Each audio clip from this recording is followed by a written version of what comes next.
Hey, welcome back to the Today Dreamer podcast, where we cultivate the practice of presence together with one another through conversational space and hopefully soon through more communal spaces online. This is a wonderful moment right here, right now. And I'm so happy that you have arrived and that I've arrived here together and that we're all here beyond time and space in this kind of wonderful moment. And I can't wait to share with you the insights from today's conversation. Before I do, if you haven't had the chance yet, it would be much appreciated if you do enjoy the show, if you could leave a little review, or if you could reach out and show your support in some way. Let me know how you feel, connect, or just say hello. I would really appreciate it. And maybe even visit the website, www.todaydreamer.com, and check it out. So, yeah, this is my chat with Paul Filipe. I'll tell you a little bit about Paul before we dive into things. So, Paul is a wizard of wonder and wisdom. He volunteers at the local kindness community, homeless kitchen.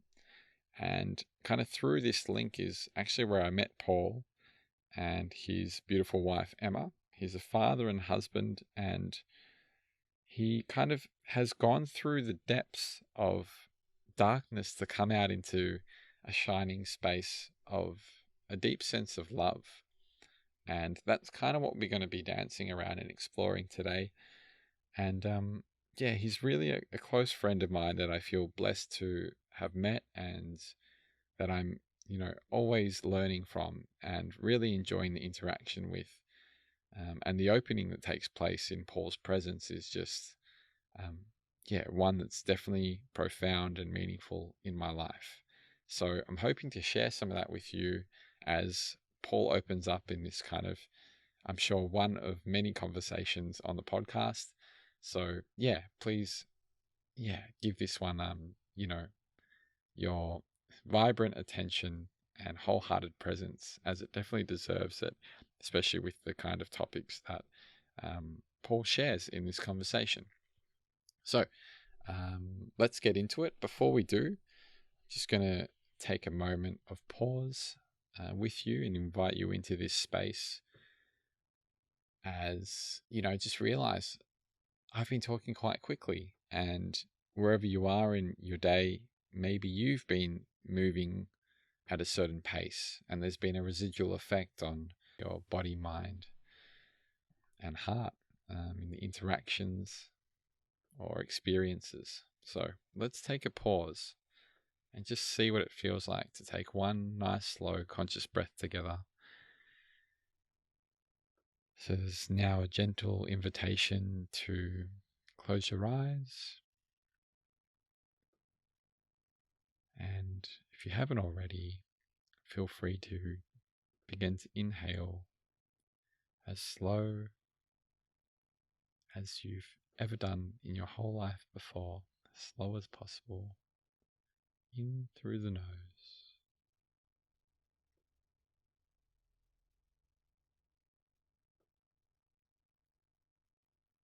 Gently noticing any subtleties of your experience.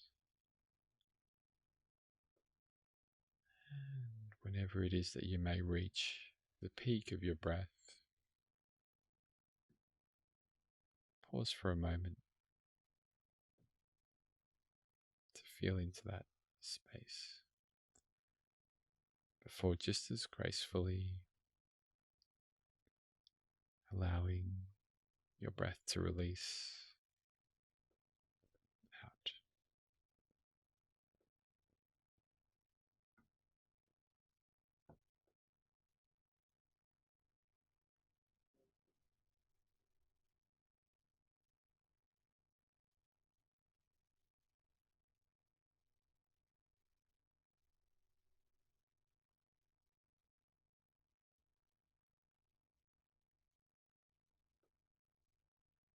Here's the chat with Paul.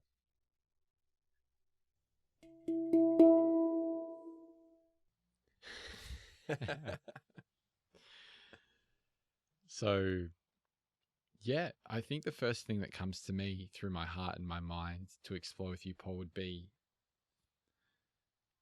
I guess the relationship of coming into a state of love with yourself. And I found that to be a really meaningful and fascinating part of your journey that I think sharing into the sphere at this time could be quite powerful. And I'd love to kind of hear it again in this intimate setting. So I guess a place that feels right to begin with, and if you think of another one, feel free to throw it out there. For me, would be, um, yeah, like what comes up for you in your heart, in your mind, when I say connecting to a space of love with yourself, and yeah, how does that sit with you, and what flows from that space? Oh, the first thing I probably think about is walking.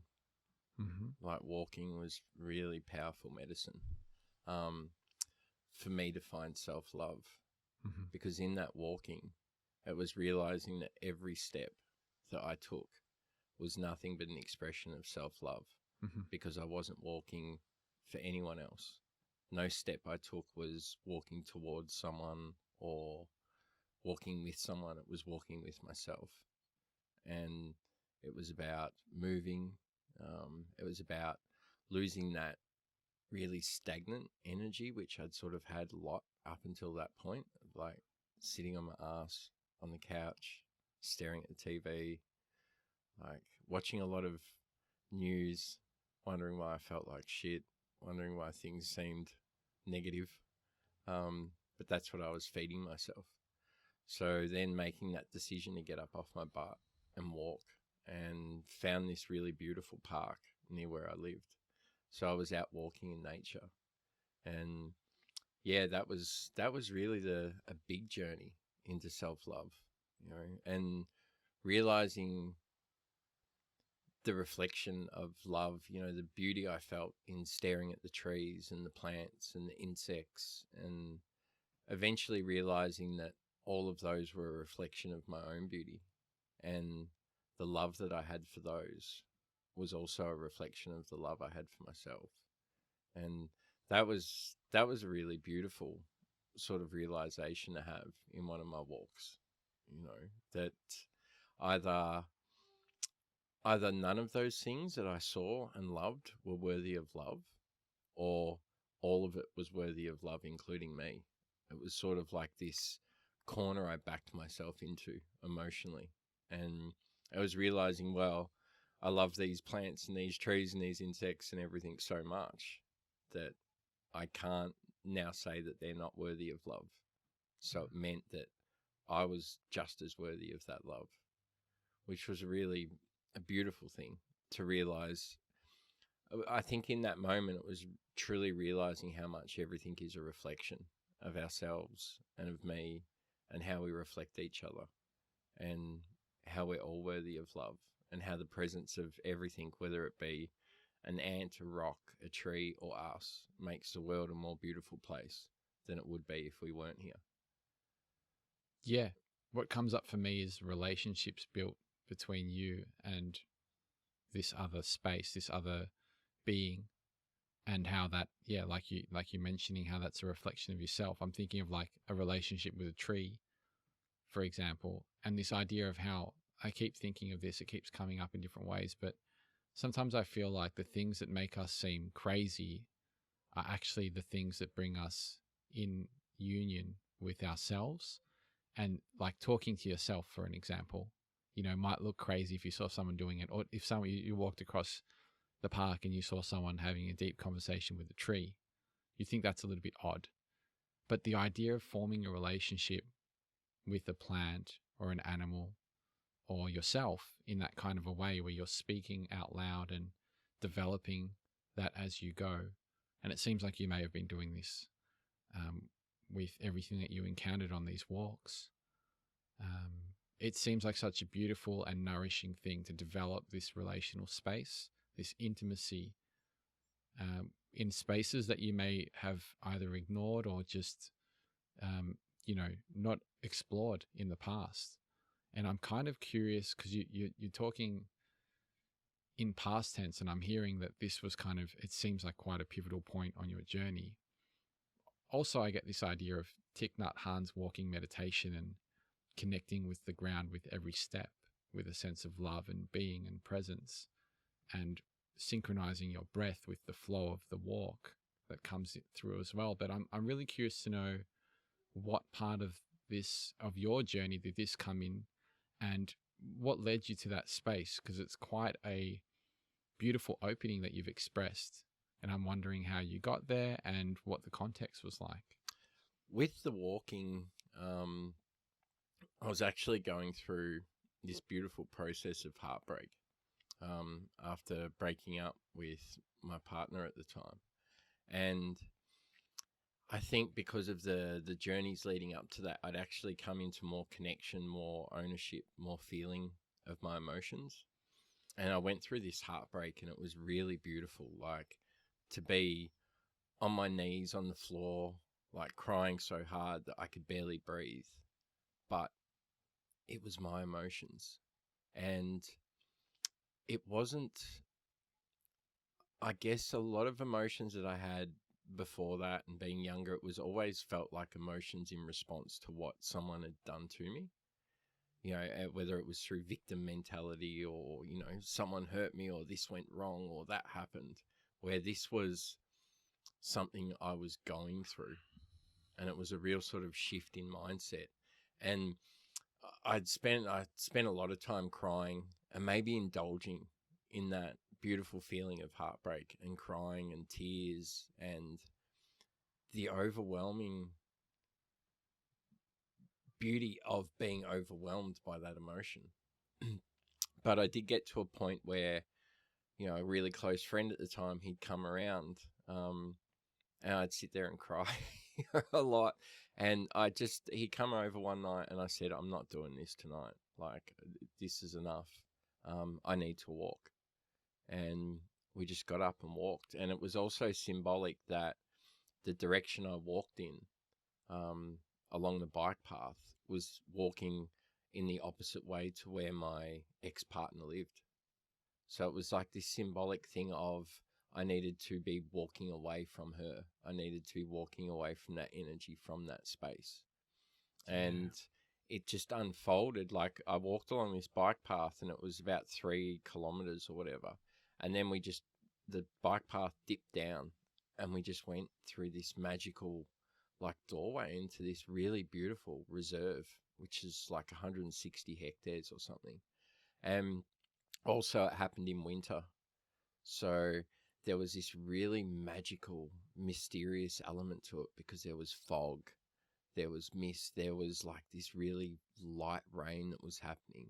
And it felt like I'd just stepped foot into a magical world. And these feelings I got from it were just amazing. And it was similar to what you were just saying before. I did start to talk to everything. I started to talk to the trees and tell them how beautiful they looked, and I'd make a lot of physical contact. You know, I'd walk past and I'd touch the ferns, and I'd, you know, touch the leaves on the trees, and just really talk to them. And if I saw birds, then I'd be talking to the birds. And I think I also did a lot of processing through talking aloud to myself, you know, and obviously some having conversations with my friend, you know, so there was interaction. But then sometimes I was just probably talking at him, like he just happened to be there, you know, while I was expressing these feelings. And then building up, you know, this went on for a long period of time. Like, after I went for that first walk, it become like habitual, every night, you know. And it started off at like 5, 10Ks, and then 15, and then 20Ks. And, you know, most nights in the end, I was doing 25, 30Ks. I'd pull up home after work, walk inside, grab my backpack, some water, some snacks, and off I'd go. And these relationships that I built with this park, because I walked every square inch of this park and really got to know some of the trees and the areas and the energies. And there were times when I'd walk back into certain spots, and I almost felt like a stand of trees would be like, you're back. It's good to see you.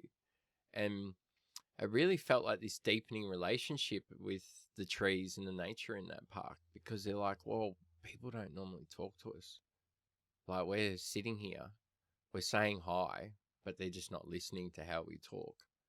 And it was like this extremely rewarding relationship to go through so much of my own mental processing, emotional integration, and everything by myself, but feeling like I had the support of like millions of life forms in this park. Feeling like they were like wrapping their arms around me and encouraging me with every step. And Mm. there was this one particular tree. Maybe she was more like a shrub, and every time I walked past her and she was on the main way, I'd stop and I'd touch her and I'd talk to her, and I felt like we built this really beautiful relationship. She was just amazing, and it was like this sensation of touch when I touch her, and I could feel that it wasn't just me getting that sensation of connection. I could feel that it was her getting that sensation of connection as well. So it was really beautiful. I used to talk to her a lot and tell her how beautiful she looked, and yeah, it was quite magical. And that really opened me up to doing that and expressing that. Before that, I probably would have been worried, oh, what would people think if they saw me talking to a bird? What would people think if they saw me talking to a tree?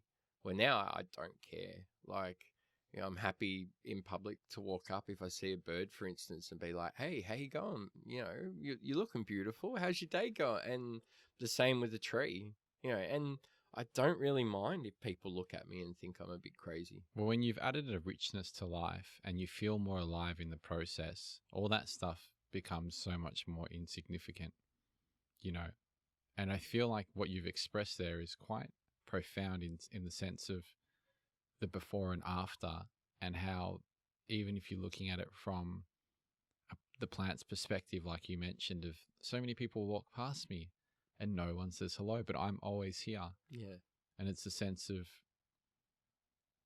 it's funny even just to call it nature, but nature being always there Yeah. and always there ready to provide love and support in its interesting way of communication, which is through the sound and through the sensation on your skin, the texture of a rock on your feet, or the And the sound of smell. and the smell, Yeah. all of it, the sight, Yeah. the range of colors, and the way the leaves blow in the wind, and how it all kind of fits together in its perfect kind of way. And it's always there ready for a conversation. And it's but what I've heard from you as well is a stepping into something.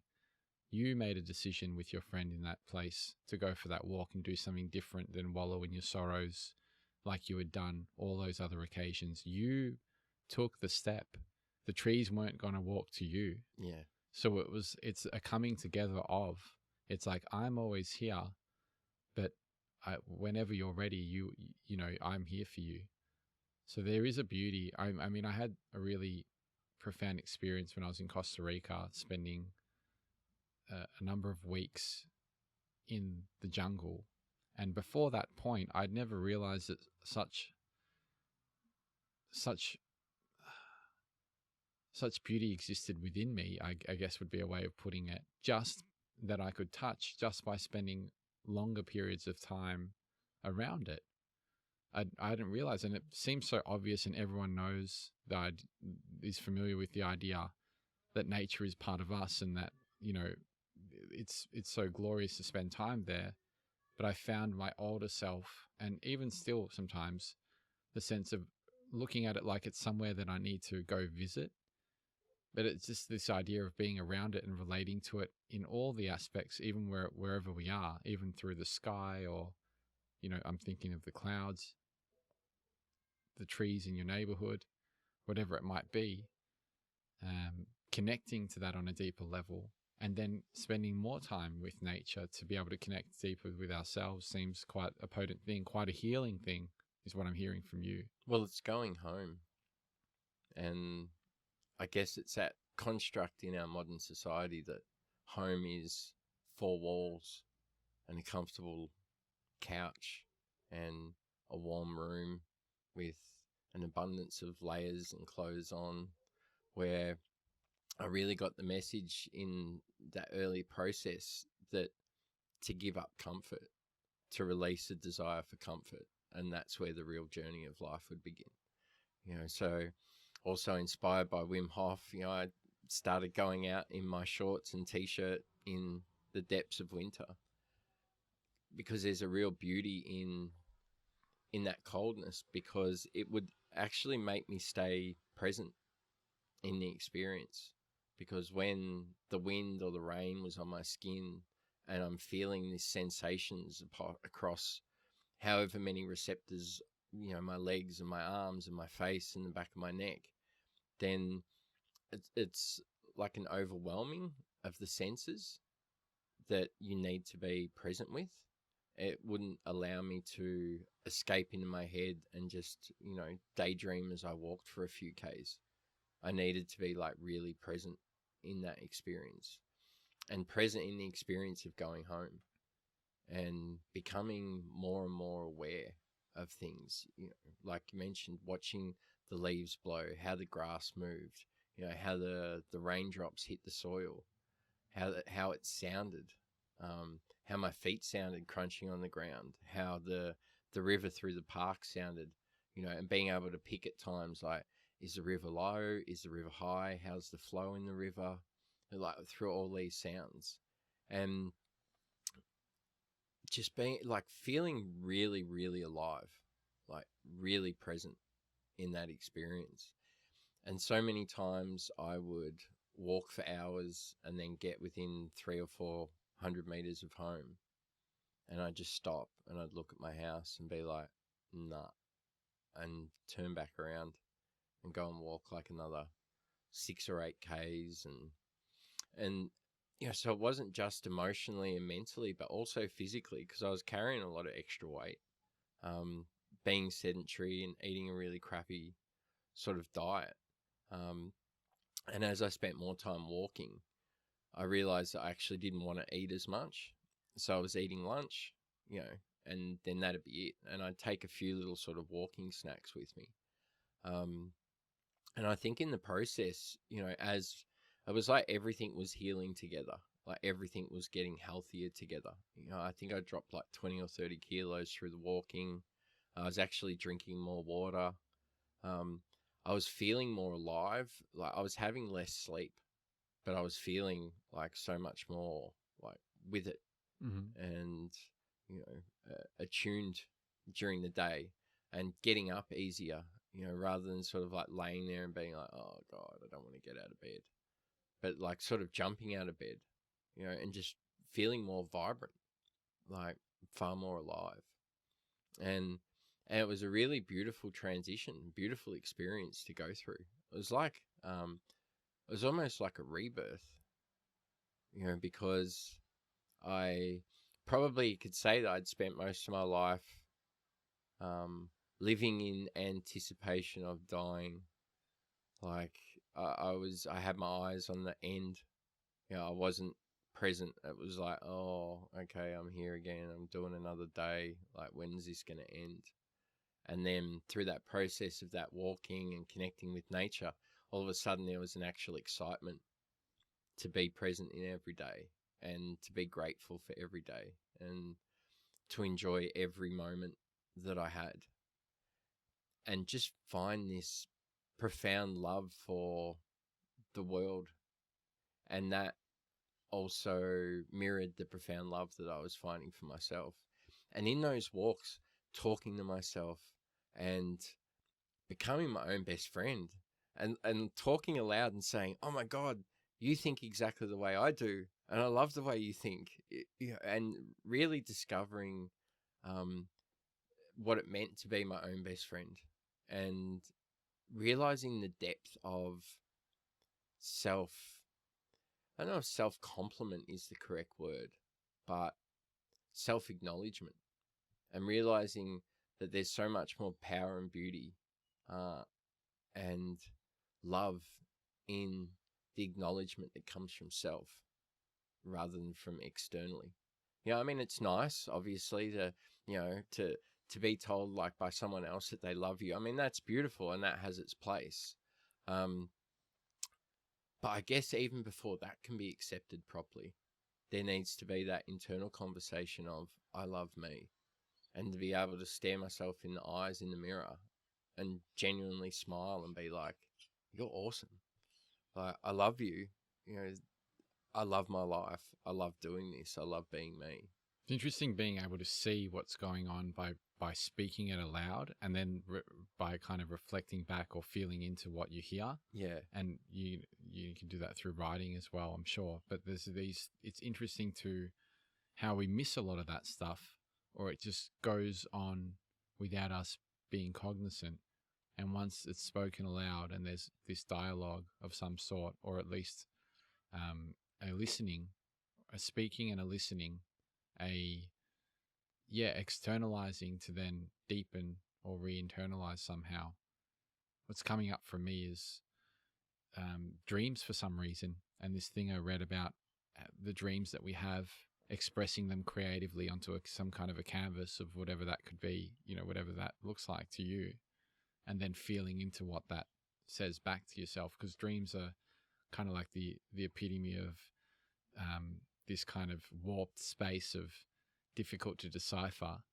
And I think a lot of what you're speaking to seems quite difficult to decipher unless there's a way of, again, like externalizing and then re-internalizing it. Well, it creates that cycle or the circle because you're speaking it aloud. You're then hearing your own words. You're mentally processing your own You're words. reflecting on that in the Yeah. moment. But I guess there's also this purity of conversation with self that quite often doesn't happen when you're talking with someone else, because there's just a natural flow to it. Like, because you're the target audience, so you don't need to formulate. You just allow it to sort of like roll. There doesn't need to be as much sort of rehearsal or contemplation of what word am I going to say next. There's no time limit, or there's no sort of finite amount of expression that you need to get out within a certain time. You can just allow it to flow. And I think that's, for me, that's more present. I get that feeling also when I talk to plants.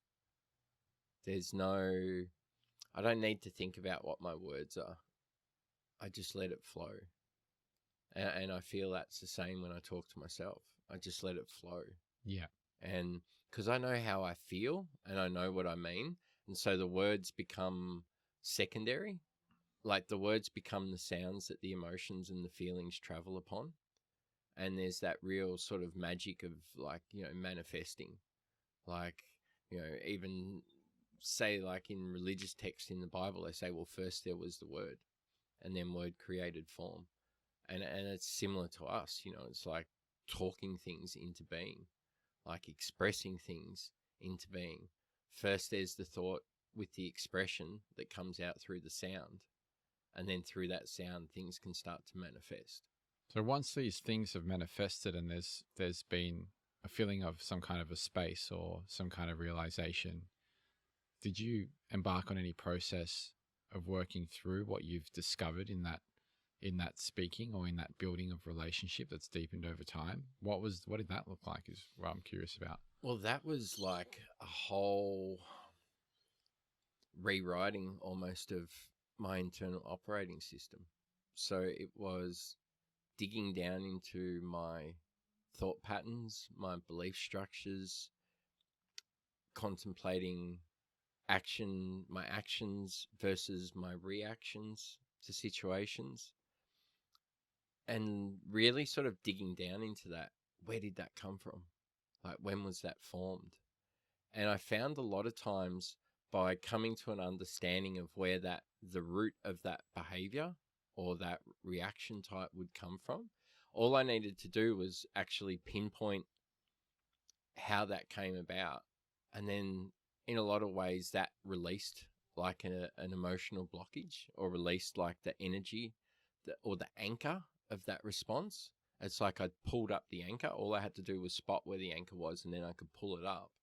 And then it was the process of figuring out what new behavior, what new reactions, what new responses did I want to put into its place. And it wasn't instantaneous. Like, it wasn't like I picked up the anchor, found a new spot for it, and threw it down, and then that was it. You know, there was like a process of almost like watching the anchor skip across the bottom of the ocean. You know, it would sort of land in this spot, but then I'd move and it would sort of bounce along the sand, and then, oh, yep, bang. And then it would sort of dig in and it'd be like, oh, okay, this is a good spot for me to anchor myself into. But I also, that changes on a regular basis. You know, it was, I think the healthy thing about beliefs and, you know, emotional sort of frameworks is for them to be constantly reevaluated, to constantly be looked at, and to always be open and adaptable and malleable to new input, and not get tied to it. You know, I really enjoy being able to like change my mind and change the way I act. And I especially enjoy it when I hear new information that actually makes me feel a bit uncomfortable because I'd gotten a bit certain of something.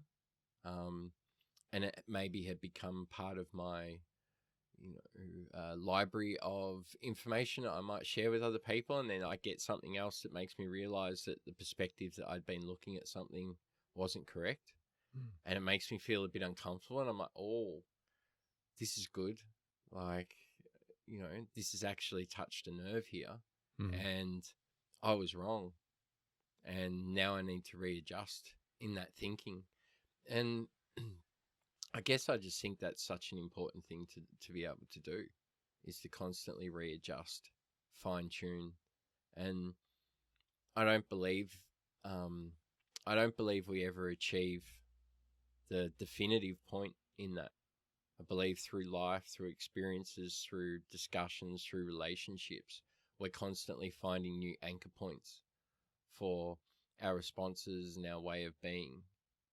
And it's really important to allow that to just flow, and to take the pressure off ourselves by realizing that there's not a finish line in that, that there's just a point we're at now, and there's a point where we're at tomorrow, and that it's okay to be in a constant state of flow and in a constant state of growth and journey. You know, it's like a walk. Like, I take this step, that's not the step that I'm going to be on in an hour, but it's the step that I'm taking at this moment. Yeah, what I'm hearing from you is, like you mentioned, the taking the pressure off, and I kind of visualize that through my language system as like, sometimes it can be from a time frame perspective, like an attachment to how things should play out in a certain amount of time, and then relinking that back to what's actually going on. And the positive side of that sometimes being a signal to move us in, or get us off our asses to do something, or to move in a certain direction or a certain way. But other times, and quite often I hear is the case through my interactions with people in my sessions, is that it can actually be something that adds an extra load on that. Sometimes the situations that we're in, an indirect approach might be more beneficial than something so direct and in the mind and full of pressure. Because I think that that pressure actually works against us, and it not only slows us down, but it makes the whole system a bit more clunky, and it makes it a lot more painful. It's almost like an unskillful way to suffer. But Well, sorry. but it doesn't need to be there in a lot of cases. And I think a reflection on the point that you just mentioned, and coming back into this state of loving oneself through acceptance, and spending time with oneself and with the natural world, I think that has the potentiality to smoothen out that process, and almost gives a space for that acceptance to come into being naturally, rather than what I'm hearing was like pressurized or forced. I think with the pressurized aspect as well, in a way that can reflect our previous self. Like, if we're locked into a way of thinking or a belief structure or whatever, that was our previous self that arrived at that point. Mm. So when we go to interact or discuss or have conversations around that, our present self actually steps out of the driver's seat, and our previous self that arrived at that conclusion then takes the microphone. And it's quite easy in that pressure to get lost from what's actually happening in the moment. I think other people help in that scenario, like a reflective point by speaking to another can do wonders. Yeah. If you can't get to a space of solace or refuge on your own. Yeah, I think the interaction with people, I definitely find that sometimes when I'm having conversations with people, a lot of thoughts or information that's been all over the place in my head, like living in separate homes, it can come together through me actually being present. My present self at the moment now sort of calls in that information, and then they join together, and it's like new understandings or new ways of seeing things come together in the speaking. Could you clarify the coming together of your present self? So it's almost like, let's say Paul from an hour ago learnt A. Paul from 3 years ago learnt B. Paul from 10 years ago learnt C. And in this present Paul, as they're sort of maybe speaking, because it's like an eclectic amount of information that's coming on from different versions of myself, that almost allows me to be the driver of that information. My present self is the vessel that information comes through. I see it as the other being an active ingredient as well. So the other, whether that's you speaking to yourself as the other, or you speaking to a plant, or you speaking to another human, there's something that happens in that space that I feel like I'm not sure if impossible is the right word. I haven't really thought about it, but it seems like it almost invites something to come into being that couldn't have been there otherwise.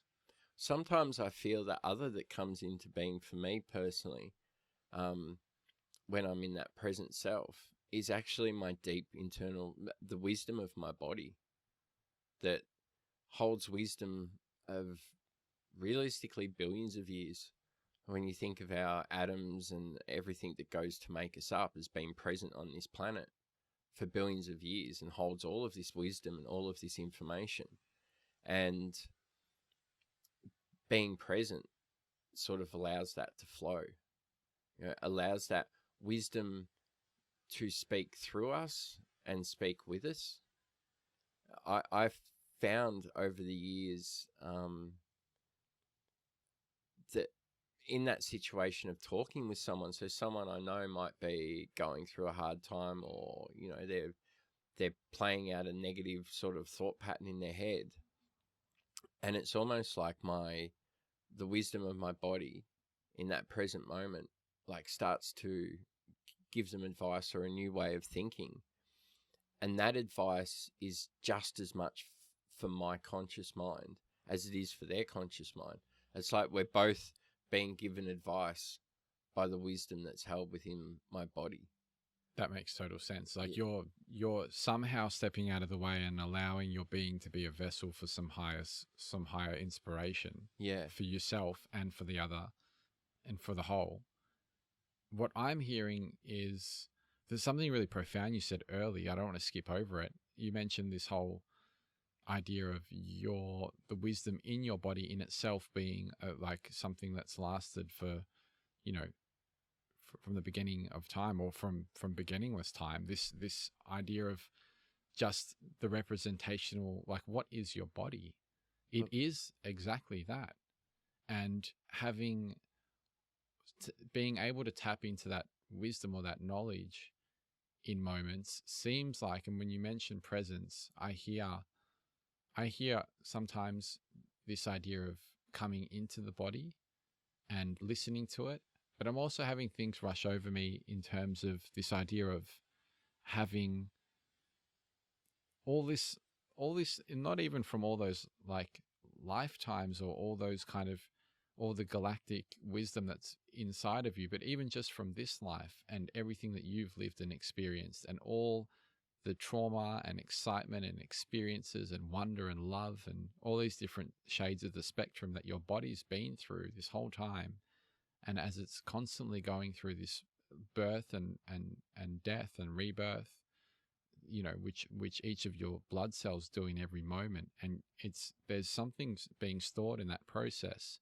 And when we're able to get out of the mind space, maybe not so much run away or get out of it, but at least come into a state of presence, which again is almost like working in unison with the mind, body, and the heart, then I think there isn't there's a potentiality for bringing up that wisdom that's already there within us, that we don't need to seek from an external place. It's the way I feel into it is coming into like being quiet enough to listen to what's already there, or removing enough layers of distraction or whatever else that's kind of in there. It's like when you go into a space and look at the stars in a natural setting that's not full of light everywhere. Nothing's really changed in the sky, but for you, you see something completely different. And the darker and more away from these external sources of excitement in the form of light, the more clear and kind of open you are to being receptive to what's always going on. And man, I've seen some amazing things in those moments. Like sometimes I feel like there's shooting stars that are going on all the time and they never end. It's like, oh wow, this must just be what's happening all the time. We can never see it. I've thought that a few times. And it makes me wonder if that's what's really going on with what's happening inside us. There's this wisdom that's swirling around at all moments, waiting for us to take a drink if we ever really need it.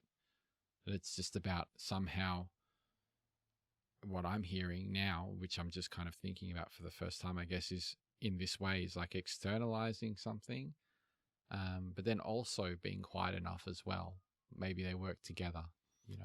There's like the process of being witness, or a willingness to be witness to your body's wisdom. And like what you were saying, the body is the keeper of stories. The body keeps all of our stories. The body can contain, or almost has quicker access to every memory of every experience that we've ever had.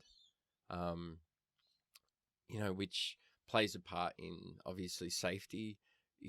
A body, we don't need our mind to tell us that we've just touched something hot like that. The body remembers that story.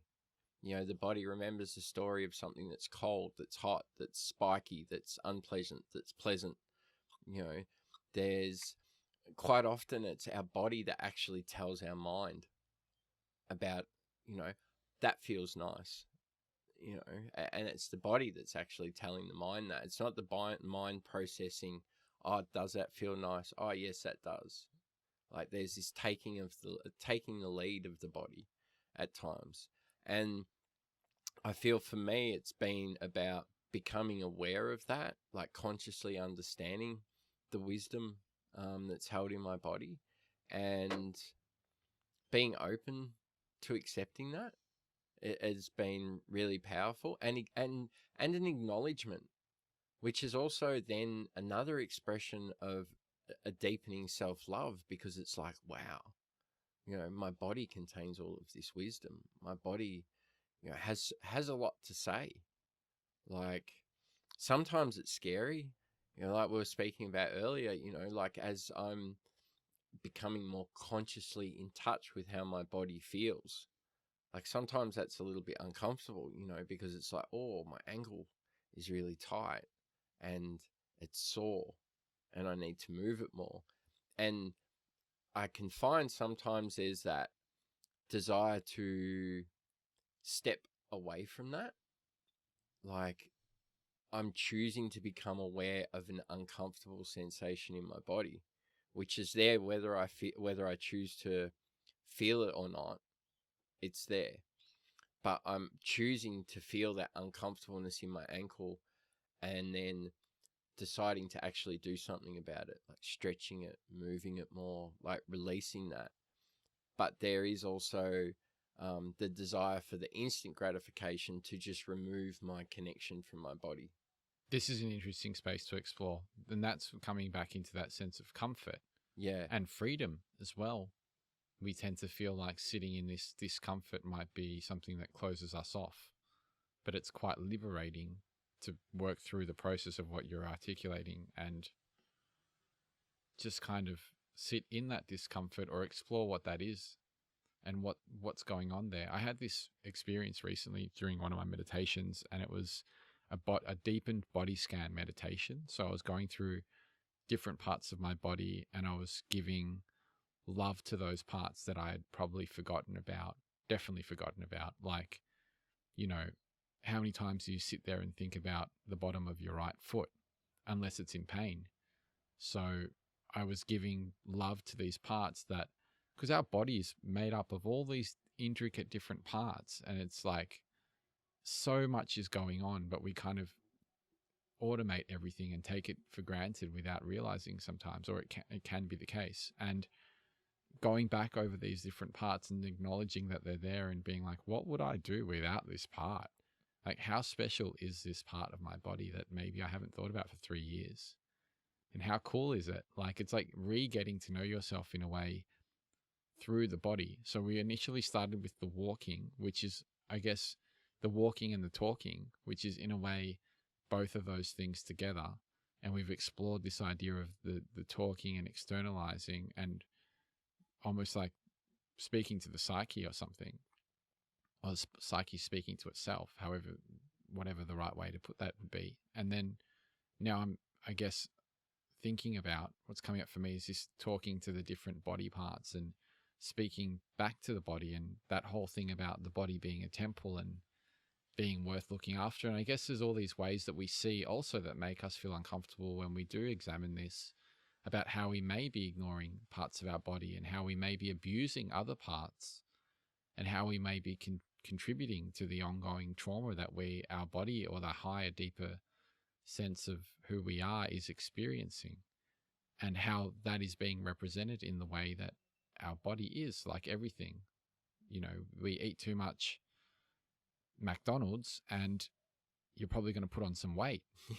So there's something that happens there, whatever our form of distraction is. So I guess just like the walking and the movement is a way to come back into your body, and you're approaching the physical and the mental and the spiritual, it sounds like, all at the same time. I guess acknowledging the body, moving away from distraction and coming back into that deeper connection with yourself with a sense of love, in some way, I feel begins to unravel that unconscious element of the way that we treat ourselves. And then I think when things are obvious enough, we just stop. But that is a point that is difficult as well, because we're in these habitual motions. But yeah, I think we have the power to move that in different directions or nudge it around and play with that. We don't have to always be with our friend at home having the same conversations over and over again. We can go for that walk in another option. That's what keeps coming up for me. Yeah. This stepping into a new. And well, it's, and coming back to revisit, again, like connecting with our bodies, like that same idea of like the anchor bouncing along the ocean floor. We don't need to sit here and spend the rest of our life consciously thinking of our ankle and how it feels. We can move away from that, but you need to come back to it. And it's like those regular check-ins. Obviously throughout my life, I could put my hand on my chest and I could feel a heartbeat. At times of, like really furious heart beating, whether it was after some exercise or, like fright or whatever, I could feel that it was pounding against my rib cage. But it was only recently, maybe a few months ago, when I was started doing some Wim Hof breathing exercises. And in part of that guided process, he says, now feel your heart. And I could actually, for the first time in my life, I could feel my heart pumping. I could feel it like squeezing and, contracting and releasing, like this fundamental part of what our body does, like of such high importance. And for the first time that I know of in 45 years, I actually become aware of it. And it felt beautiful. Like I actually cried. Because I'm like, wow, I can feel my heart. And it's not just that the, the the logical aspect of where the heart pumps the blood, but then there's all of those other, like the metaphors and the symbology around the heart being the center of the emotions, and all of these other ideas and concepts of what the heart relates to, our connection to self, connection to love, and in that feeling of the contraction and releasing of my heart, I felt like this even deeper connection with all of those other things that are connected to, the notion of the heart inside the body. And it was really beautiful. And like for me, connecting with the body, like even after all of that walking, which might sound counterintuitive, and there was definitely a connection with the body, but it was almost like really surface level connection. Like it wasn't deep connection. Like I wasn't feeling the fact that my ankles were tight. I wasn't feeling the fact that my knees are tight or my hips are tight. I was feeling my feet touching the ground, and I could feel like my legs moving, and I get a little bit of pain in my calves and that. But it was almost like I was sitting in the car driving. I was driving my body. And in the same way, when we're driving a car, we feel when we hit a bump. We feel, the centrifugal forces when we turn a corner. We feel that moves us, but we're not actually feeling the tire touching the road.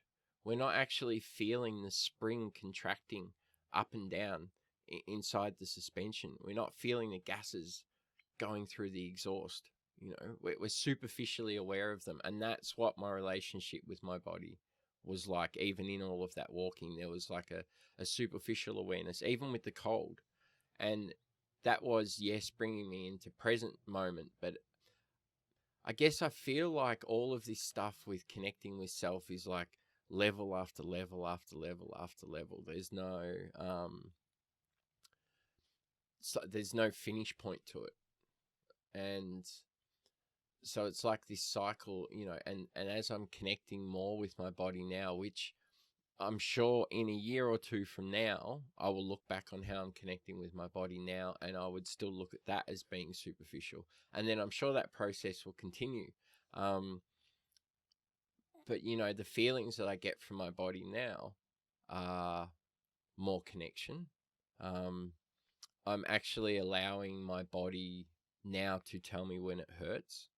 I had a technique of dealing with physical pain in my body, through trauma and all of that stuff. But sorry, what was that? I have a technique of dealing with pain in my body, which is to get angry.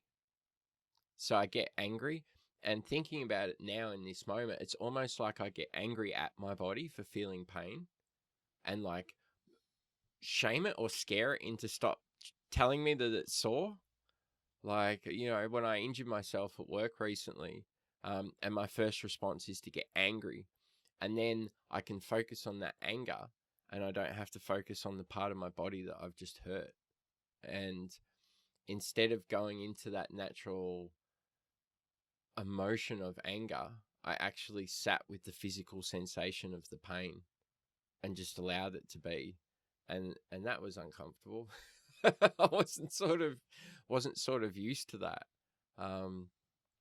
So yeah, I'm really trying to, I'm walking this very long, lifelong journey of, connecting in with my body.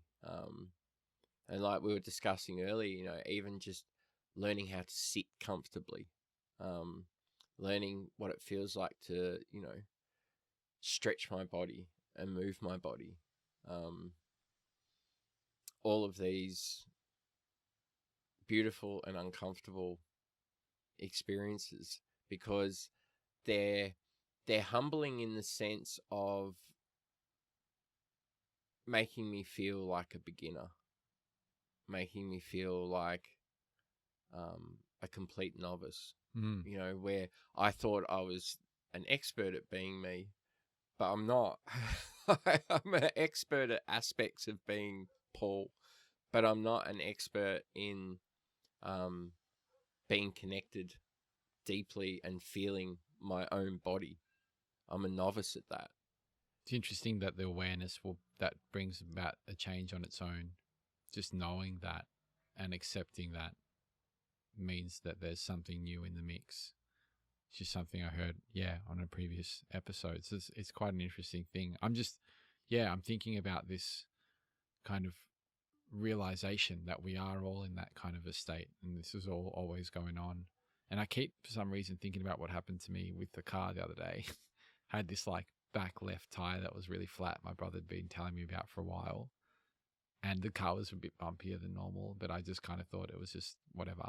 Wasn't really sure if it was there or not. And I'm thinking about what you said earlier about you and your ankle while you were sitting. And he messaged me as I was kind of doing some errands, and he was like, "Make sure you fill up your tire. It's pretty bad, man." And I was like, "What? It's not that bad." And then I went and did the errands, and I was like, "Oh, I should probably check this tire that he's going on about." The tires, he said. And I went to fill all the tires up, and they were meant to be between 33 and 36 psi. Checked the first tire, it was like 40 psi. Second tire, 45 or something. Third one, 40. And the back left was like on 8. So I was driving around with 8 psi on my back left tire for who knows how long. And it reminds me of what you were saying about the body. It's like, it's always going to be a state of coming back into a remembering or reattending to. And that's a beautiful thing. And there's an exploration that takes place when we're looking at our pain, and when we're looking at, as in another example, just sitting down in a meditation posture and feeling into whatever pain that we're going through. The pain, what I've noticed, is it doesn't stay the same. It might increase in intensity or decrease in intensity, or spread and be shared by different parts of your body as they all come in and help with your attention. But it shifts and moves. It's not the same quality the whole time. And I think there can be some kind of a solace we can take in the idea of that whatever we're going through isn't going to last forever, and it is always in a state of flux and change. And we can help that part of the journey along through accepting whatever it is, rather than trying to make it different. But then if we resist it, that's where it can take longer. And I think the example you gave of your car then is perfect, because you got used to the fact that it was all out of balance. Yes. And I sort of feel like that's similar to what's happened with me with my body. Yes. Is I've gotten really used to operating it, driving it with it being out of balance. And I, a kinesiologist guy who's just an absolute wizard that I see. You still got to share this guy's details. Yeah, I at will. some point. I will. He suggested to me when I went out for this walk, he said to me, next time you go for a walk, think about animals. Think about a different animal, like as you walk. And don't so much focus on trying to make my body move like that animal, but think about how that animal walks, and your body will slowly start to do it. And I went through a few animals, but it was actually a jaguar. What'd you go through before you got there? Oh, I went through a elephant and a bear, which wasn't which wasn't that good, because they have like a clunky sort of style of movement, which is what I was already doing. So the jag, huh? Yeah, so I hit the jaguar, and like how Nice. they just have that, Yep. like great, like everything moves together. Well, they're quite I feel like they're quite, it seems more in touch with their body. I don't know, than a bear or an elephant, like who knows? But like they do feel like they're in touch with the intricacies of movement, just from the visualization I'm getting from Jungle Book or whatever. But even how like that, they can use their bodies, and I did that, and I sort of carried that thought of the jaguar for probably a good 10 or 15 Ks. And the really interesting thing was, when I got home after that walk, my legs weren't sore at all. I actually had sore hips because I was like rolling in my movement, and I wasn't slamming down on my ankles and my knees. I was letting everything sort of roll in this sort of like movement. And I was obviously moving parts of my hips that I normally don't move, that I probably keep quite rigid. So in that, feeling of discomfort in my hips was almost like you checking the tire gauge on that back tire and realizing it was 8. It was like me going, oh shit, hang on, this has all sort of been out of balance for a while and I hadn't noticed it. And so, yeah, I think that's a really sort of interesting part of, I feel like, where I'm at the moment with like the self-love stuff is, yeah, stepping into that sort of infant state of body connection. And sometimes it's a bit annoying. Sometimes there's that little bit of impatience of like, why can't I just do an hour of yoga every day? Like, why aren't I into that? Why can't I be doing all of these stretches? But it's realizing that I can, but I actually got to put the effort in, It's and the idea of learning the new it instrument is that the we're new saying. instrument. Yeah. Yeah. It's just, yeah, it's a fascinating thing. Just, I'm thinking of deepening this idea of body movement in an animal sense. And I had a recent discussion with someone. They're running actually a body movement retreat up in Sydney in a couple of months. And it's all about kind of getting in touch with your body and going into nature and kind of moving in this way that feels like it feels more enlivening, and it feels more right than what we've been boxed into doing. Like the way you walk in a city dimension or area, when you're walking through the sidewalks and crossing the streets, and you're walking in that kind of a way, you can't walk like that in nature. There's rocks to scramble over, there's rivers that are running, and you need to kind of figure out your balance and come into that animal side of your movement. I think that might be a really sweet place to explore for you and for me. It sounds actually sounds like a great idea. Well, there's nothing more fun. I feel so alive when I'm scrambling over rocks. Yeah. I was with my cousin and we were in Japan and we came across this whole rocky area. And I just remember the feeling of like, I feel so alive right now and I don't know why. And it's coming into this contact using your hands and feet across the rocks and jumping from, it's like this child playful energy. We've spoken about this before on that river actually. Yeah. And it brings us back to that childlike state of play. And it feels, although foreign to the body, I think there is something that's really quite therapeutic. And you do feel the pain of that. It's like you haven't worked out for a while. So going back to the gym or going for that first run is quite torturous. But it's kind of a good feeling of pain, I've noticed. Like it's, okay, it's kind of good that these hips are maybe feeling a bit better. And, it's good now that, it feels a bit different that I've pumped that back tire up, but it's kind of nice having my wheels full and not kind of bumping along as much. Yeah. It's climbing a tree is another like example of that, because you're using your hands and your feet and your body like is moving in all these different ways as you're sort of swinging yourself around the branches.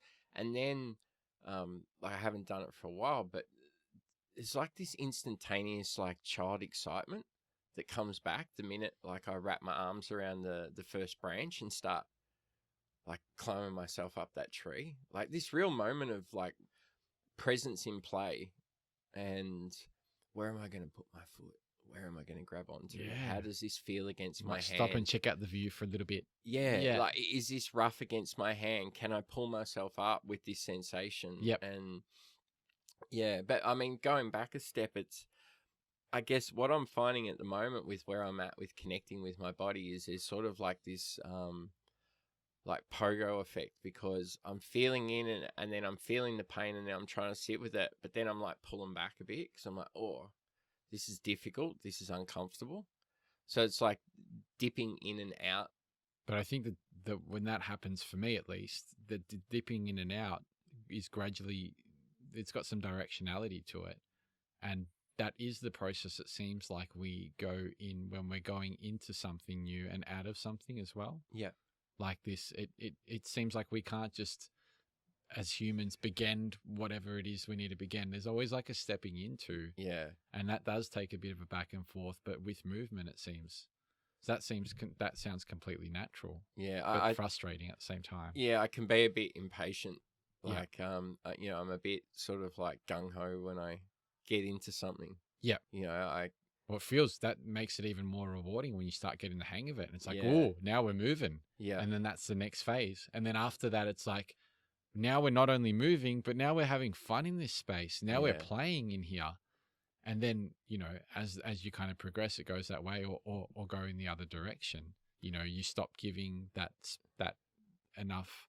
Sorry, you stop giving that part of you the same amount of attention, and that slowly fades out. So the next time you return to it, it's even harder and harder. Yeah. So I guess that's the whole game of what we feed. And interesting, like I had a thought, well, it's happened a few times recently, where I start, I don't know, cataloging might not be the right word, but I start like sort of laying out this path of like, okay, well, I've got to get more in contact with my body. I've got to do this more. I need to stretch more. I need to do, and then I've got to like really get into, I've got to start doing more focused breathing, and then I need to meditate. And I start to like really pile all of this list of, It's pretty overwhelming. yeah. You think of all the stuff that And it becomes could be better. super overwhelming. But then I'm getting better at taking a step back, taking a breath and going, but I've got a lifetime to do this. And then also, and you don't even need to get it done in that time if you don't. Yeah. It's like there's not even. But it's also like, well, what else is more worthwhile? Yes. Like, what else is more worthwhile than like self-love, and becoming deeply and truly and lovingly connected with my mind, my heart, my body, my feelings, my emotions? Like, what else is more worthwhile or more important in this world to do than to have a loving relationship with the totality of yourself? Just the fact that you're diving into love itself is a beautiful thing, and you're shaking up that space. It's just, I'm picturing like, all the soot at the bottom, and then once you shake up all the glitter in the glow cone or whatever they call it, glow sphere. For you know what I'm talking about. Yeah, the snow cone. Snow cone thing, whatever it is. Your snow cone. I don't think that's what it's called. Isn't it? Snow dome. Snow dome. Okay, yeah, that's what we're talking about. Yeah, it's like, there's beauty that comes up. So that's definitely a worthwhile endeavor. That kind of threw me off what my mind path was, where we were kind of tracking along. But definitely this idea of giving love. Sometimes, this idea of it gets a bit confusing about loving yourself, loving others, and we've spoken about this, and from different perspectives. We looked at this from a group setting as well.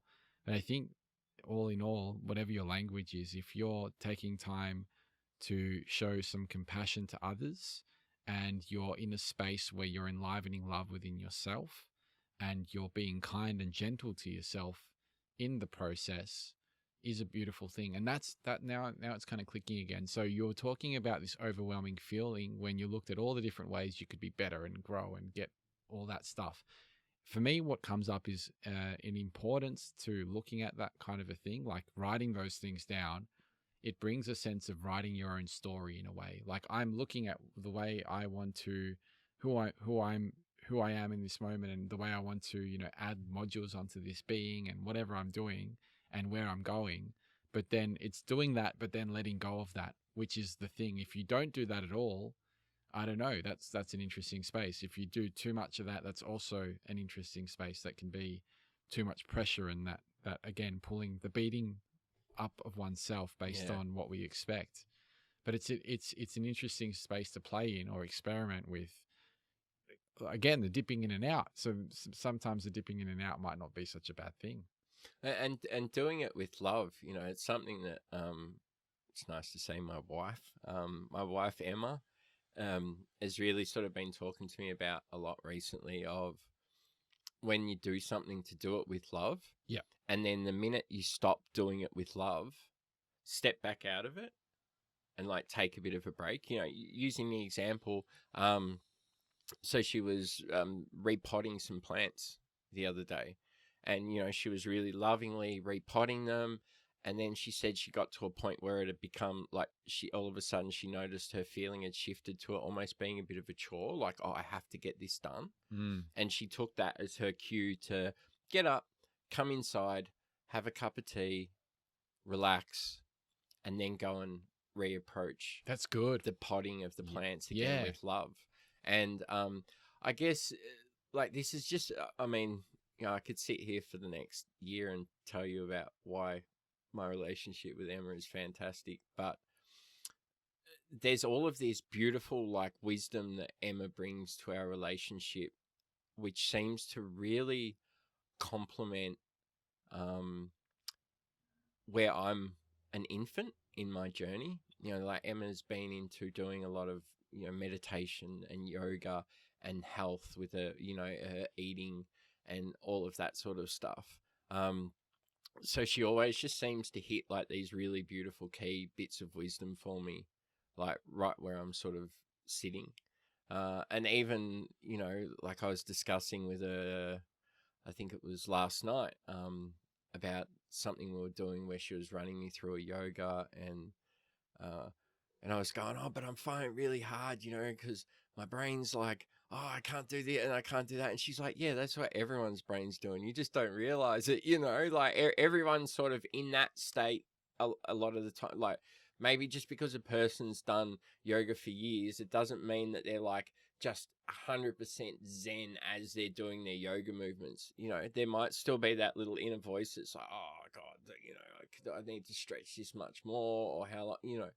So I guess that was sort of good to hear. That's a huge thing. Because I'm the beginner, so I'm like sitting here like screaming in my head, like, I don't want to do this stretch so much, you know, but like sort of thinking like, oh God, you know, feeling this pressure, you know, like when we had the space, you know, a few weeks back, and everyone seems to be sitting quite still and calm, like as we're doing the meditation, and I'm like fidgeting, and you know, and I'm like, oh, in my head I'm like, oh my God, why can everyone else sit here so calmly? Everyone else in here is like a Zen master except for me.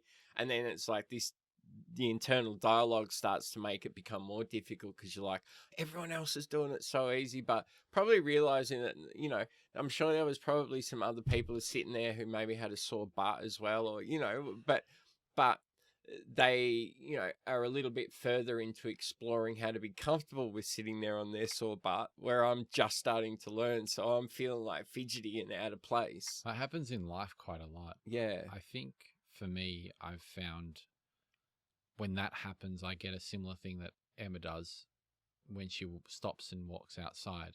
I just see it as comparison.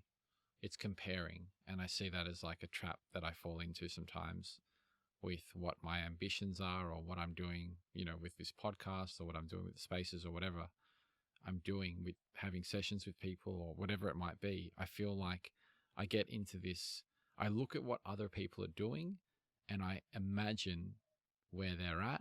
And then I look at the difference between where I am and where they are, or where I want to be.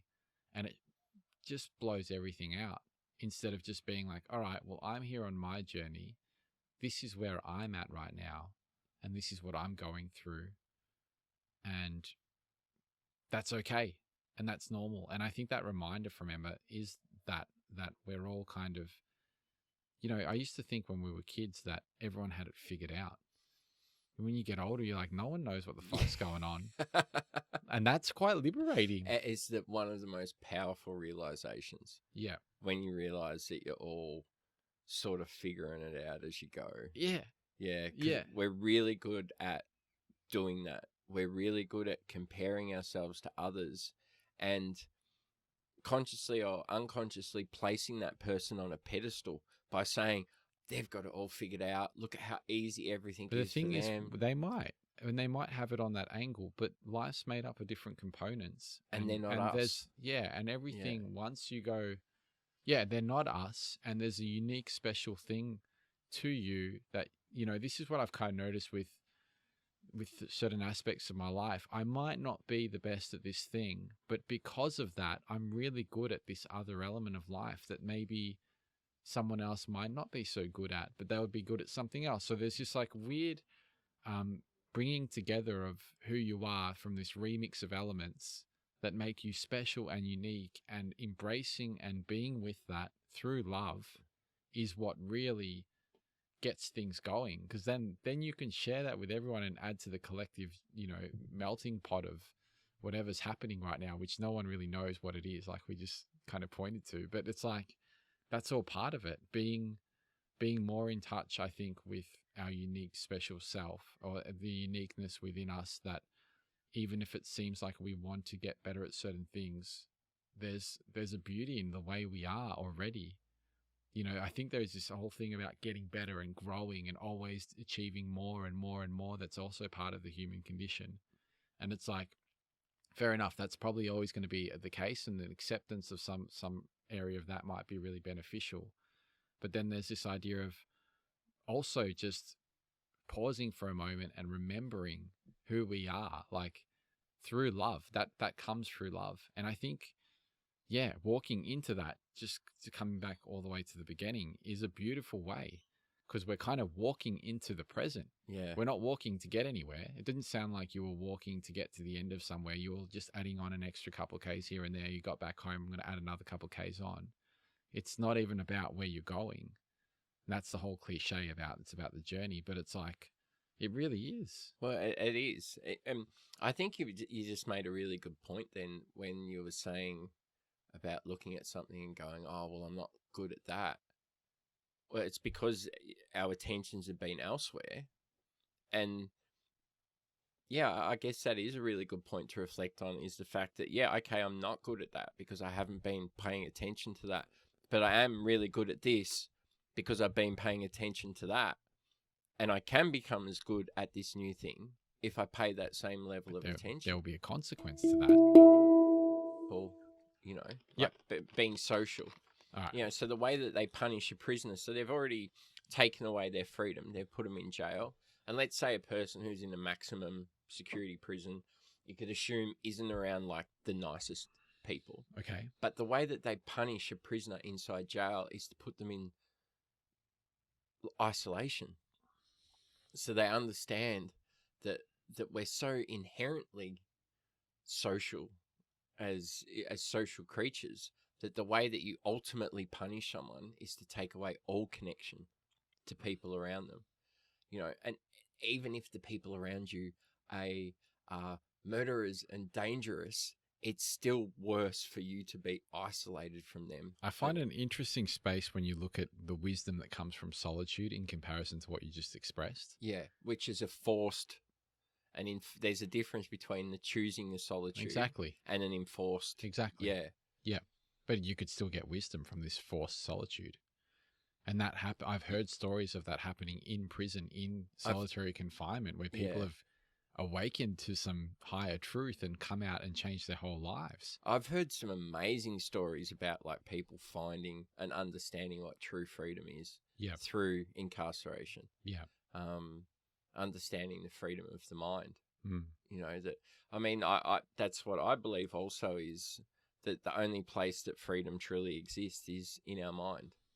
Because you could say that just in, well, maybe even in our mind to a point, freedom is illusionary, because every aspect of our life is bound by external forces. We need to breathe oxygen.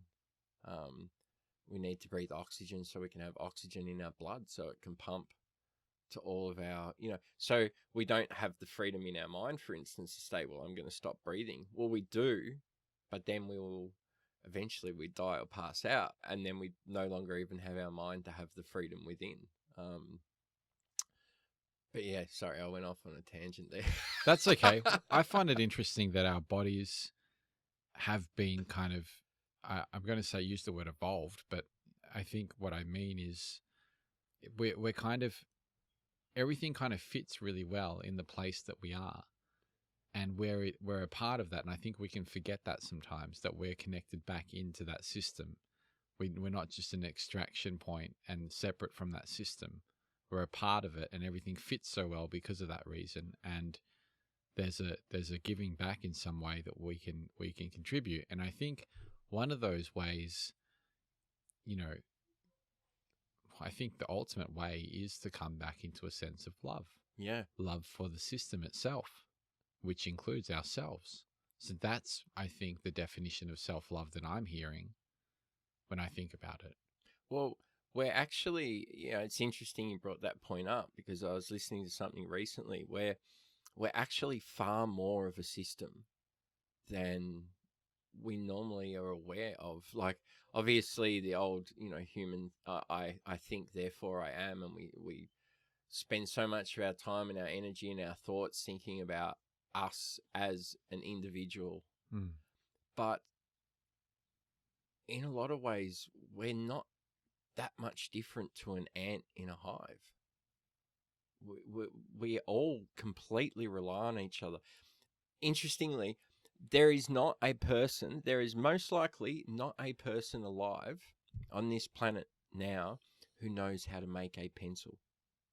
Like, to make a whole pencil, to know how to get the resources to make the pigment to paint the pencil, to know how to create the tools to cut the timber to shape the pencil, who knows how to mine the graphite and shape the graphite to insert it into the pencil, who knows how to mine the metals and smelt them to, and let alone the rubber. Yeah, Yeah. we're a part of this integral system that is like, we would not be able to survive without others. No. And there's a beautiful, humbling experience that takes place when we remember that. Yeah. And when we honor that, really. I like to do that before I eat. I started doing that after I spent some time in a monastery, and they just do it before every meal. It's remembering that that meal has come from, honoring the farmers that it's come from, and all the people driving the transport trucks, and all the other elements of that allowed it to come into being, from the sunshine to the rain to, the person that, was at works, long shifts to feed their family at the grocery store at the checkout to sell you that bit of food that's now one part of this whole meal that you're eating. There's all these different elements that have come together from all these different places. Possibly thousands of people. But the way I've been thinking about it is, I think it goes in cycles. So if you think about the sunshine and the rain that went into food, that's gone into someone's being to give them energy. Whoa. Yeah, there's That's even a deeper. Yeah. And then the meals that they've eaten, of course, yeah, that gave them. Oh yeah, Yeah, God, so that adds it's a whole new level to it. well, doesn't yeah, it? it's just this endless stream, really. Yeah. And that's all going into your being. Now you can sit there and eat that meal by staring at Netflix unconsciously and feed the dopamine receptors and distract yourself from your beingness in that moment, which, I'm not advocating putting pressure or being harsh on yourself if you're doing that as well, because sometimes that seeming refuge, is kind of, is a part of the experience as well, to help that volcano eventually erupt into something else. But or you can sit there and eat the food and think about these things, or at least give honor to it for a moment. Yeah. And that's kind of a beautiful way that I've found. There's other ways, and I think it's worth embodying some of those little rituals in your life and finding whatever works for you and exploring that space, at least, because it's all true. Everything is connected, and it's something we always forget. So there's like this, again, these elements that we're sharing is like gentleness with yourself for the forgetfulness process, and then coming back to remembering that you've got that ankle or that back tire, and then sharing that with others. That's all coming up for me at the moment. And that all are elements that encompass, or that self-love encompasses, because that's what we're really speaking to, right? Yeah. And in giving gratitude to the food, which again is another thing that Emma's like Yeah. doing every time we're eating, and like not telling me to do it. Leading through example. She's fantastic at that. So like even today when I was having my sandwich for breakfast, my toasted sandwich, and like giving gratitude to everyone involved in that, the animals, and but yeah, I've got to add the sun and the wind and the rain into that one. But it just feels like really beautiful, because again, you go to that deeper level, the gratitude that we're giving to others is part of this, they're part of the system that we're part of. So that expression of gratitude outward is actually also an expression of gratitude inwards. Yeah, and I think that brings us perfectly to what you were speaking to initially, with talking to yourself or talking to the plants or going for those walks and spending time to tend that inner garden through what seems to be an external thing. Yeah. like speaking aloud to a tree or writing something down, or Well, it's the manifestation through words. Like when you put a group of letters together, it's called spell. And when we think of like wizards and magicians and whatever doing something magical, it's a spell. So we're actually doing something magical by making these sounds that have meaning behind them, and making that sound aloud. It's energy.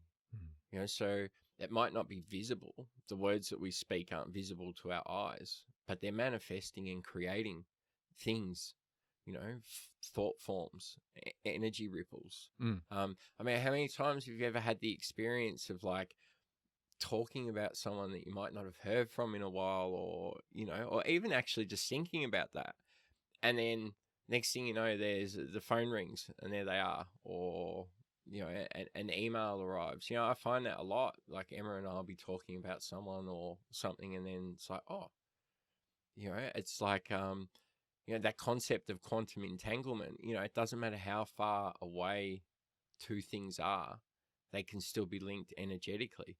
And I think the great thing is, like, with a lot of this stuff we talk about, and you can talk about it metaphysically, and you can talk about it philosophically, but the beautiful thing with most of this stuff is it's actually also confirmed in science. I mean, they just do a much more convoluted way of explaining it, and you need like multiple textbooks and 10 years of study to understand the language they use. It's interesting, this idea of synchronicities, though. Yeah. And I know Jung did some work on synchronicities and found that, I don't know who found this, but it was something I read somewhere, that it was like occurrences that happen more often than like according to mathematically, probable mathematics. I don't know. That would be likely in that equation or whatever. Yeah. So it is an interesting thing that feeds that part of the brain that needs that scientific kind of validation. But there's also this sense of knowing it from experience. Like I'm experiencing now, and I feel this could be true, but I'm pretty open to be wrong as well, that somehow these synchronicities in my life come along at certain times where I feel the most like I am in line, or I am walking in a way that is listening to the intelligence of the body through self-love. Yeah. So that kind of, these synchronicities are almost like little light posts pointing me or reminding me, almost like, oh yeah, like a little tap on the shoulder, or everything's all good.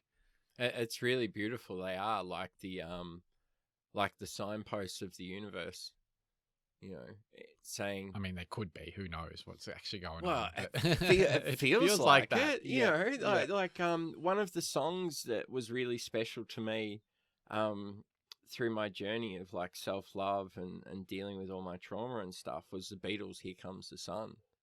And I had a weird synchronicity because you guys played that at your wedding. well, the first proper date that Emma and I went on, and we were walking up to the restaurant that we're going to eat, and there's a guy on the acoustic guitar playing Here Comes the Sun, and like in my head I'm like, bing. Yeah. And quite often, okay, so maybe it's because we look out for it, so we can't exclude that, but quite often Emma and I will go places and that just happens to be playing in the background. With synchronicity is interesting though, because I've had a similar thing happen with like certain women in my life, for example, and it's like maybe how I read it at the time might have been like, this is the one, but end up being really good friends with that person. Yeah. So it's like you don't exactly know what it's pointing to, but it's kind of saying, for me, what I've heard is you're in the right place at the right time, or it's like you always are, but this is like, it's like it grabs your attention. It's like, hey, like you can't ignore this. Yeah.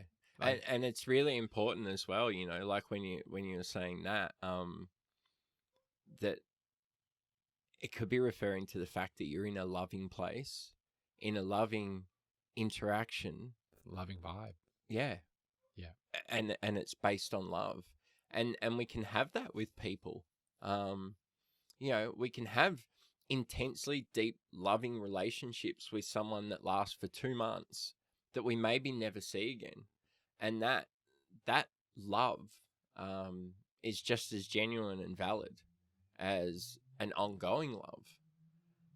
That doesn't mean that, because that relationship, dissolved or we went our separate ways, it doesn't mean that there was any less aspect of deep love and Or that you know, love's connection. lost in some way. Well, it's not that it's still lost. It was actually, that was what it was meant to be. It was meant to be for a month. It was meant to be for 6 months. It, you know, but it's still there. it's still always there. Even though everything else is in this constant state of Yeah. flux. I was thinking, I've thought the last few days about a friend. Well, you know, we don't talk to each other anymore. You know, something happened. You know, so technically you could say, well, we're not friends anymore. And I was, you know, interested in the idea of actually reaching out and talking to him. Not because I actually want to rekindle us catching up and hanging out together, because I don't actually think that would work as the people we are now. But we spent quite a few years going through some really beautiful, heavy stuff together, and there was a deep love formed. And I feel like it doesn't need to be either or. Like, that love that we shared in that period of time is still dear in my heart. And I have a love for him, even though I definitely wouldn't love to spend time with him now. But I feel sometimes we flip between that, you know, concept of love and hate. You know, it's like, well, if we don't love someone anymore, it must mean we hate them. Or, you know, maybe not that dramatic. But, you know, there's a feeling of not love. We either love someone or we not love someone. Where if we've loved someone, why can't we always hold that? Like, just because present self or future self doesn't feel that deep love for them anymore, past self did. So that love still exists. You know, it doesn't need to be something that, you know, just, and then there's the other side of that, that just because past self loved that person doesn't mean we have to suffer through an unpleasant relationship in the moment now. But it does mean that it's possible to love them in this moment. And even if past self didn't love them, Yeah. it's still possible to touch the space of love with them. And you can And deeply... with pretty much anyone, even someone that you're driving, that you look at across from in the light, so you've got no idea. You get a glimpse into their story or their cinema. Yeah. There can be a space for love. Yeah. Or even that person that honks at you on the road. Well, I had a great experience yesterday when I was walking through the shopping center with my kids, and I could see this lady look like she was having a tough day. And she sort of looked at me, and I just gave her like a really big loving smile, and I saw her eyes sort of widen up, and then she smiled back at me, and kept walking off with a smile on her face. And my son said to me, he's like, "Dad, why do you smile at everyone?" Yeah. And I sort of explained to her, I'm like, well, why shouldn't we smile at people? Why shouldn't we, you know, when we look at someone, why shouldn't we share a bit of our love with them? Yeah. You know, there's no angle. There's no, you know, after this happens, it's just like, in this moment, I see you, and I'd much prefer to smile at you and share a bit of my love to you rather than ignore you, or rather than frown at you and walk away. And I actually, I don't know, I sort of felt like quite chuffed that was something that my son noticed about me. Like, it felt, I'm like, yep, that might not be something that he really thinks about a lot now, but maybe in 10 years from now, he's like, shit, I get it. He'll be smiling at people, and that will have a flow and effect. And exactly. Like what we said about the wind and the rain and everything. Yeah. It's interesting, these ripples into... It's beautiful. Like, you can't, you know, you think about the smallest seed can still grow into, you know, the most amazing trees. And I think about, you know, so often still, even now, I'll be going through an experience or thinking, and then something my parents said to me 40 years ago comes into my head, and only now do I understand it. But it's like, you know, there's wisdom we get, not just from our parents, but other friends or people in our lives. They plant seeds that actually weren't meant for 5-year-old Paul.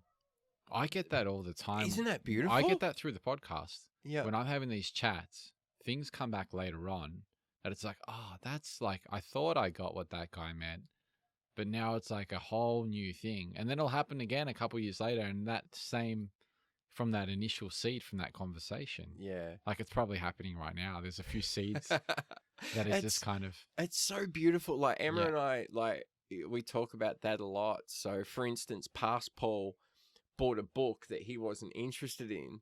So, you know, Paul from 10 years from then will pick the book up and be like, oh, fuck, this is the exact book I need to read right now. And it's a really, you know, it's even another beautiful level of self-love is realizing that doing things that, you know, future Paul or past Paul would have enjoyed. Like I went past this place that, you know, it's the Eater Mugger Pub. I probably didn't even say it right. It's just out of Albury. So, but anyway, when I was a kid, they used to do a cartoon of it, like a weekly cartoon, and I absolutely loved it. I used to spend hours staring at these cartoons, and always wanted to go to this place because they built like the real building based on the cartoon.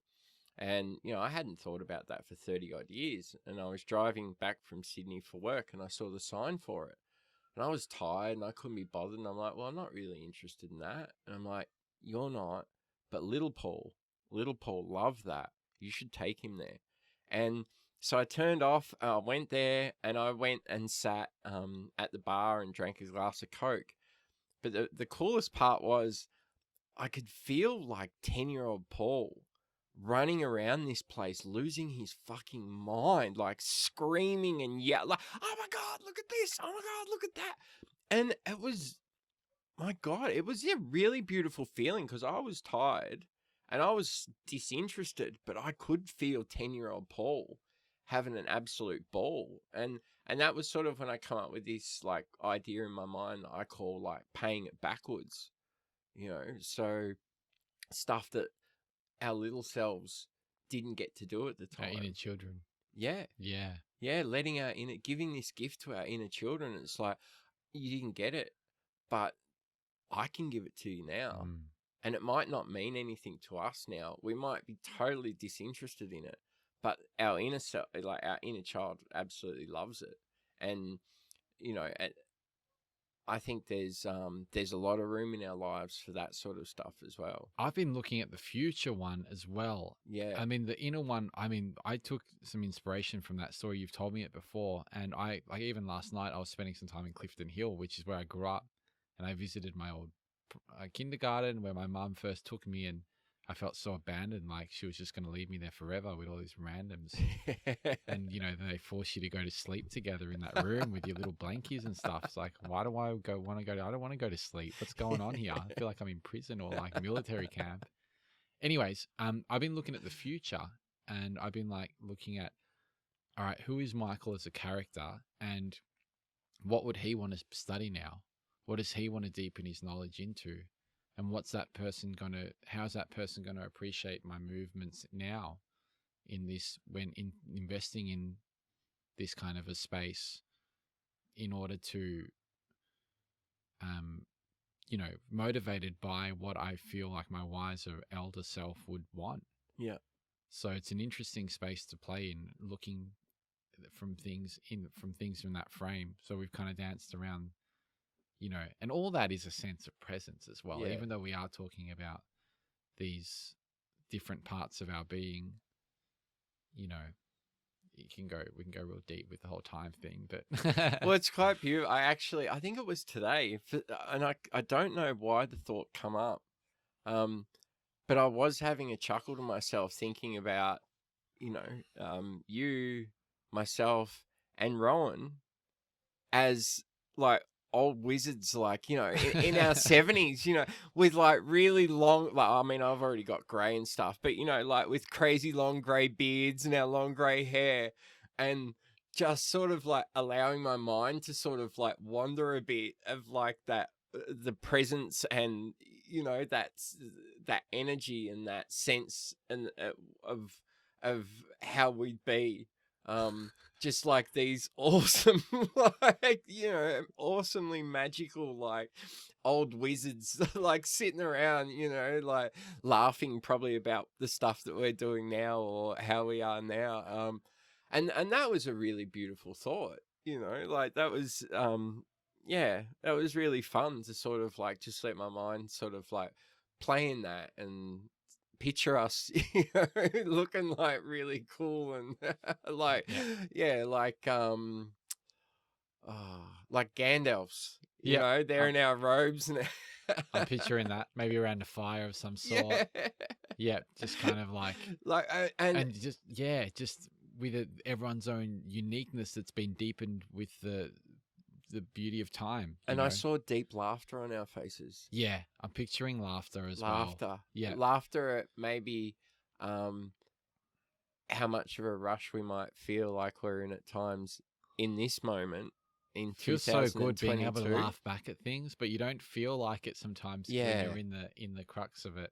But I could almost feel like our elder selves almost like putting a hand on our shoulders, being like, "It's all right, fellas." Like, Well, I'm thinking, I've got an idea. I reckon this could be a part of a series that we're doing. yeah, And we could maybe even put a hand on our shoulders right now, and we could even maybe pause this chat yeah, and pick it up, in a little while sounds like a and good reflect back to where we are right now in a way.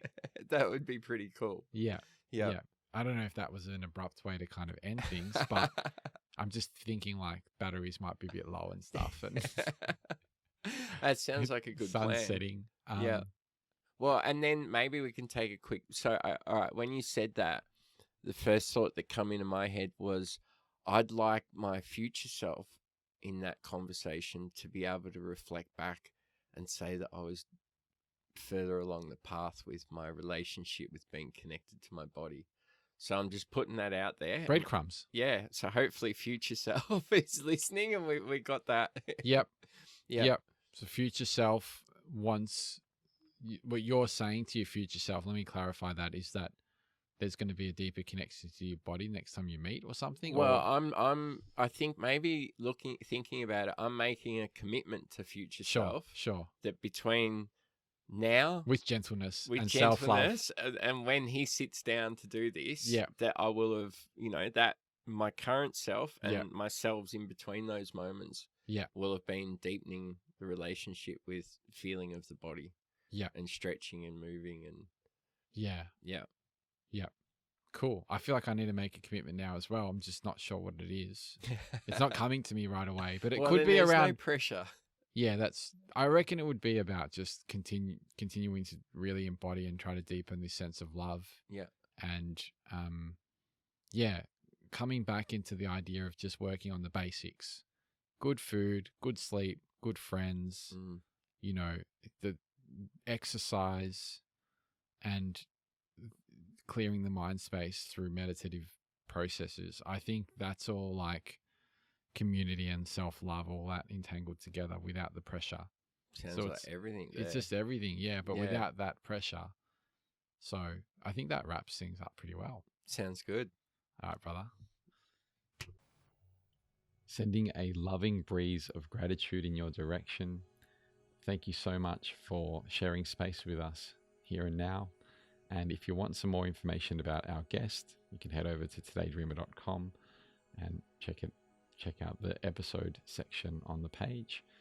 Also, if you're someone that's interested in deepening your practice of presence, if you want to work together with someone to structure a spiritual practice, whether it's an existing one or a new one, if you're looking to build consistency, define your ambition, and recalibrate your trajectory in a way that's more in line with wholeness and in a way that contributes and participates more fully in the emergent world story and its blossoming, then feel free to get in touch, because I'm taking on a small handful of one-on-one clients, spiritual friends, and I'd love to speak to you.